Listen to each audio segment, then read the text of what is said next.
बिना बेचारे जो करे सो पाछे पछताए। बिना बेचारे कभी कोई काम नहीं करना। वो राखा बंजारण का दृष्टांत आप लोगों को कई बार गुरु जी ने बताया, हमने बताया है।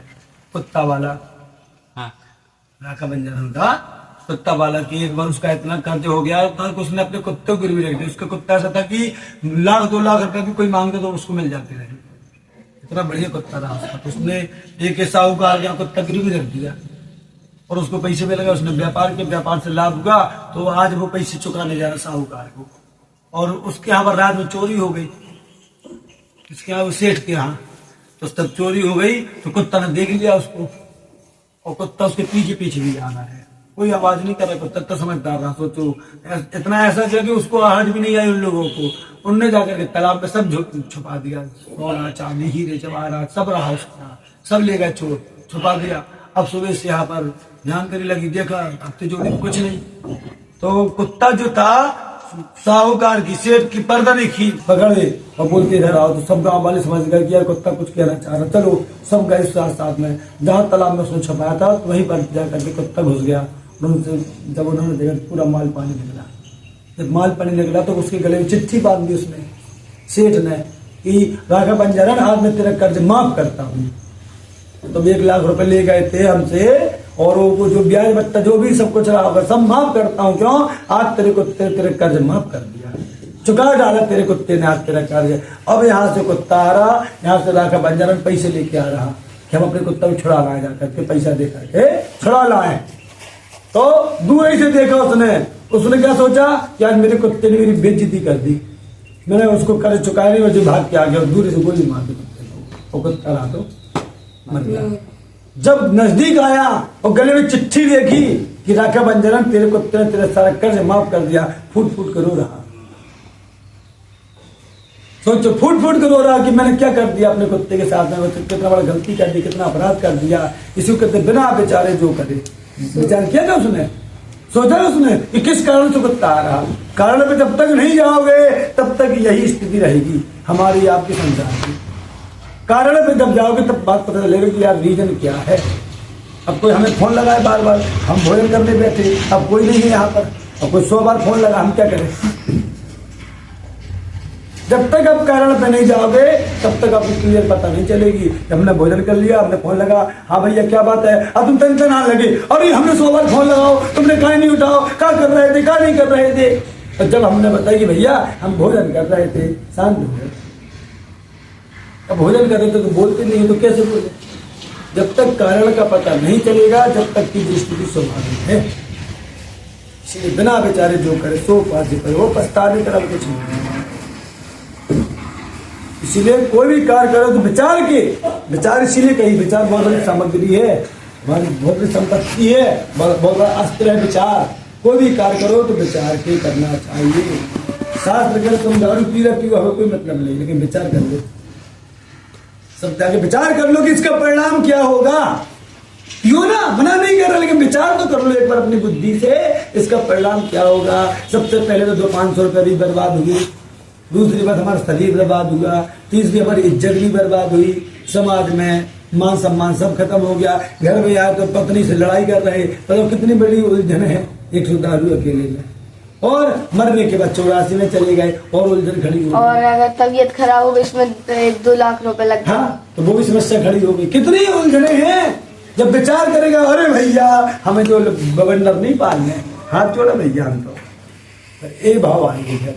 कब आएंगे? जब आप विचार करोगे तब। और विचार नहीं करोगे और नहीं दोस्त ना, अरे ले तो ले यार, बस वो दोस्त नहीं सबसे बड़ा दुश्मन है। जिसको वो दोस्त बोल रहा ना अपने घर पे, वो सबसे बड़ा दुश्मन, सबसे बड़ा दुश्मन संसार में नहीं हो सकता कोई। जिसने तुम्हें अगर गुटखा सबसे पहले खिलाया है वो तुम्हारा दोस्त कभी नहीं होता, वही सबसे बड़ा दुश्मन है। बेटू वो अगर सबसे पहले नहीं खिलाता तुम आज भी नहीं खा पाते। हमें तो अभी तक किसी ने सबसे पहले नहीं खिलाया, हम आज भी नहीं खा पाए। किसी ने खिलाया नहीं आज तक, हम आज भी नहीं खा पाए। वो कोई खिला देता तो आज तक हम खाते रहते। कोई भी कार्य में श्री गणेश ही है, श्री गणेश हो गया फिर वहां रुकने वाला नहीं होता। और ये व्यसन इतने होते कि वो अपनी ओर खींचते हैं, इनमें ऐसी कला रहती है क्या अपनी ओर खींचते हैं। गुटखा खाने वाले के बोले यार हमें गुटखा नहीं मिलेगा तो कहो बेचैनी होने लगी उसको, उसके जीवाणु अंदर कुलकुलाने लगते हैं, गुटका ला ऐसे आवाज करते हैं वो। अब वो गया फड़ा करके जैसे तैसे बड़े व्यवस्था करके लाया, जब उसने खाया जीवाणु शांत हो गए। कुछ देर के बाद फिर जीवाणु लेके आ, ये स्थिति चालू हो जाती है। जीवाणु डिमांड करते हैं फिर उसके, और जीवन भर डिमांड करते रहते हैं। नहीं खाते तल बना। हाँ, और जब नहीं खाए तो जीवाणु नहीं है, तो कौन? जीवाणु सब प्रकार के होते हैं, सब प्रकार के तमो गुण भी होते हैं, और तुम्हारे पास भी सात्विक वाले हैं। घर में तुम उठे नहीं, तुम्हारे अंदर जीवन क्यों नहीं, यार भैया चल रहा है आपको आश्रम। हाँ, वो जीवाणु कहते जाओ। दोनों प्रकार के जीवाणु होते हैं, है ना। आप लोगों को बिल्कुल चैन नहीं होते बिस्तर, आप लोग की जीवाणु डिमांड कर रहे जाओ आश्रम, गीता पाठ सुनो। हाँ। जीवाणु मतलब? अरे जीवाणु होते हैं, जैसे कभी कभी देखा होगा तुमने, जैसे घरों में धूप निकलती है, हाँ। देखो वो धूप में छोटे कितने सारे डस्ट हैं वो डस्ट हर जगह रहती है, अरे ना, वो डस्ट हर जगह रहती है। दूसरी बात, भोजन में जीवाणु रहते हैं, कभी सड़ा भोजन फिर देखो प्रकट हो जाते हैं जीवाणु। दही में जीवाणु रहते हैं, हर चीज में जीवाणु रहते हैं, कहीं अच्छे वाले कहीं बुरे वाले, हर चीज में जीवाणु रहते हैं। जो तुम दाल खाते हो, मान लो 2 दिन रख दो, जीवाणु निकल के प्रकट हो जाएंगे। वो सूक्ष्म रहते हैं ना, वो प्रकट हो जाते हैं। तो सूक्ष्म जीवाणु रहते हैं, छोटे छोटे से, हो ना, जैसे भुनगी उनकी सब जीवाणु के तो अंग हैं। कुल मिला के अपन ऐसा समझे कि जो अपन यहाँ जैसे आप लोग भी है, ये आदत पड़ गई डेली स्नान करना, तिलक लगाना, चंदन लगाना, ये भी समझ लीजिए तुम्हारे सात्विक जीवाणु है। हाँ, है ना। ये महाराज जी के पास में अपन क्यों जाते हैं, क्यों चरण स्पर्श उनके जीवाणु हमें लग जाए, जीवाणु हमारे जैसे कच्चे घर है तो उनके जीवाणु हमें लग जाए। हाँ, तो वो कहते छोटे से, हाँ, लाखों करोड़ों दिखते होंगे बिल्कुल, और वो हर जगह अभी भी है वो। यहाँ लाइट जलाओगे तब भी दिख हाँ। जाएगा। यहाँ पे इतनी अच्छी बातें कर रहे हैं, धार्मिक बातें कर रहे हैं, ये गेट के बाहर जाकर अपन ऐसी बातें करेंगे, नहीं कर पाएंगे अपन। फिर स्कूल की, घर की, कहीं किसकी, ये इसकी उसकी अपन फिर में चर्चा कर लें। लेकिन यहाँ पर इसलिए अपन अच्छी बात है क्योंकि यहाँ पे सत्संग के जीवाणु है, सत्संग जीवाणु है, तो सत्संग की चर्चा होगी। ये जीवाणु का काम रहता है, मतलब जीवाणु स्वतः काम करवाता है क्या। और जहाँ तमोगुण वाले जीवाणु रहेंगे वहाँ पर उल्टी सीधी गाली गलौज वाली चर्चा होगी, वहाँ उल्टी सीधी चर्चा होगी, उल्टी चर्चा होगी।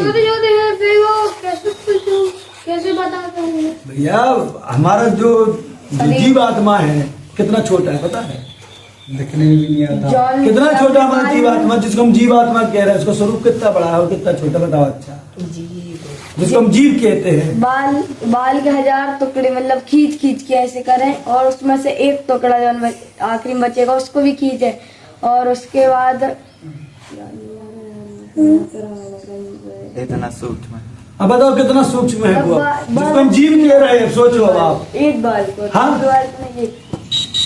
तो बाल कितना पतला है अपना, उसके 1000 परत निकालो, 1000 एक बाल को, सोचो आप, कल्पना करो। हाँ, वो भी जड़ वाला नहीं, वो भी अग्रभाग आगे का, जैसे दीदी लोगों का सबसे मतलब यहाँ का तो कुछ मोटा रहता है, जो कह रहे जो सबसे नीचे है उसका अग्रभाग, उसके 1000 बार छीलो।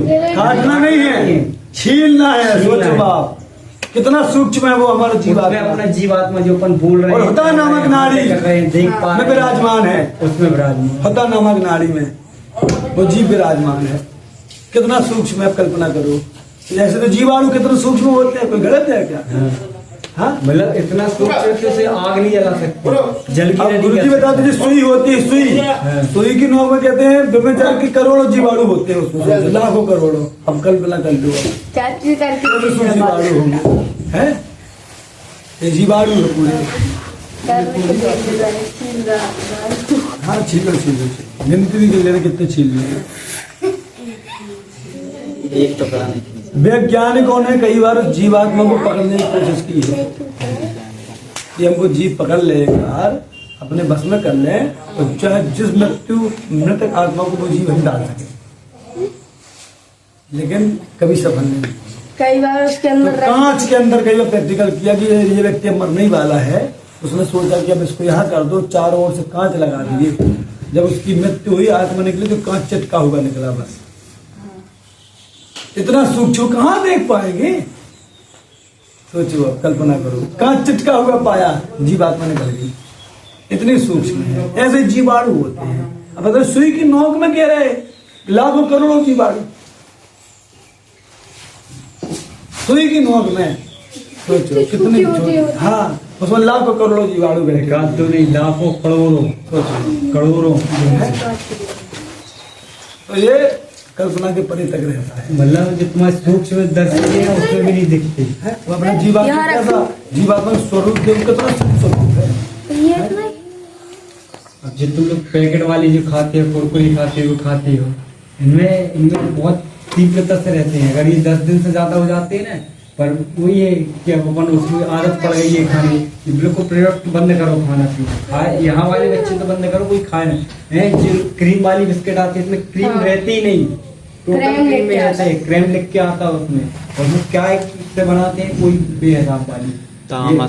हाँ ये और जो कुरकुरे वाले हैं, कुछ भी ये सब घर में सात्विक खाना अपने हाथ से स्वयं बनाना सीखो। घर में बना लो, तुम जो चीज पसंद हो, तुमको अगर कुरकुरे पसंद है तो घर में बना लो।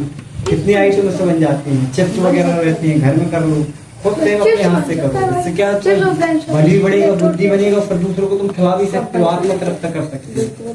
ऐसा कार्य करो, है ना।